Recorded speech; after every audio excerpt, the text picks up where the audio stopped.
اچھا، تو آج ہم ایک ایسے پاکستانی قانون پہ بات کر رہے ہیں جس کا نام سن کر ہی خاص طور پر وہاں کی مسیحی برادری میں ایک آپ کہہ لیں ایک تشویش کی لہر دوڑ جاتی ہے۔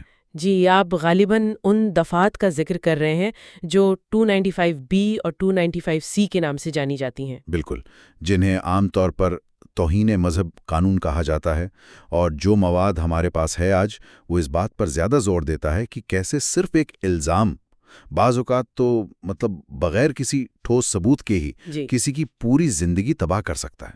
جی ہاں، آج کی ہماری یہ جو گفتگو ہے یہ انہی ذرائع یعنی ایک مختصر ویڈیو اسکرپٹ کے اقتباسات پر مبنی ہے۔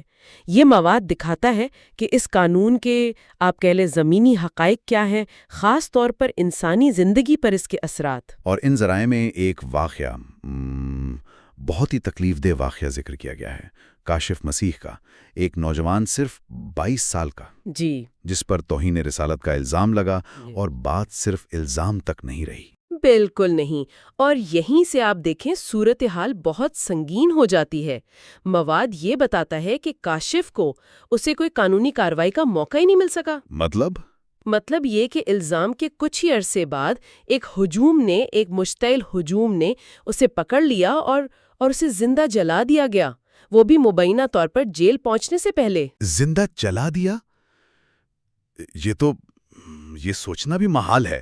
جی، یہ ایک انتہائی آپ کہہ لیں لرزہ خیز مثال ہے کہ کیسے محض الزام لگنے پر حالات قابو سے باہر ہو سکتے ہیں۔ تو کیا یہ مواد بتاتا ہے کہ یہ کوئی اکا دکا واقعہ تھا یا یہ ایک پیٹرن ہے؟ مواد میں جو اعداد و شمار دیے گئے ہیں وہ کافی پریشان کن تصویر دکھاتے ہیں۔ کہا گیا ہے کہ 1990 سے اب تک 100 سے زائد مسیحی افراد پر 100 سے زائد؟ جی، 100 سے زائد افراد پر ان قانون کے تحت الزامات لگ چکے ہیں۔ یہ پچھلی 3 دہائیوں میں ایک بہت بڑی تعداد ہے۔ اور ان الزامات کا انجام کیا ہوا؟ مطلب کیا کوئی مقدمہ چلا؟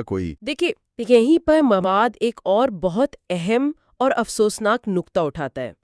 اس کے مطابق ان میں سے بہت سے لوگ جن پر الزام لگا وہ عدالتی کارروائی مکمل ہونے سے پہلے ہی ماورائے عدالت قتل کر دیے گئے۔ ماورائے عدالت قتل؟ یعنی ہجوم کے ہاتھوں؟ جی، ہجوم یا کچھ افراد کے ہاتھوں، مطلب قانون کو ہاتھ میں لے کر۔ مواد میں جو الفاظ استعمال ہوئے ہیں وہ بہت واضح ہیں۔ زیادہ تر نے تو جیل بھی نہیں دیکھی، قبر ان کا انتظار کر رہی تھی۔ اللہ! تو گویا الزام لگنا ہی اپنے آپ میں ایک سزا بن گیا، فیصلہ آنے سے پہلے ہی۔ جو مواد ہمارے سامنے ہے وہ تو کم از کم یہی تاثر دے رہا ہے۔ یہ صرف قانون کے ممکنہ غلط استعمال کی بات نہیں، بلکہ ایک ایسے رجحان کی طرف اشارہ ہے جہاں الزام لگتے ہی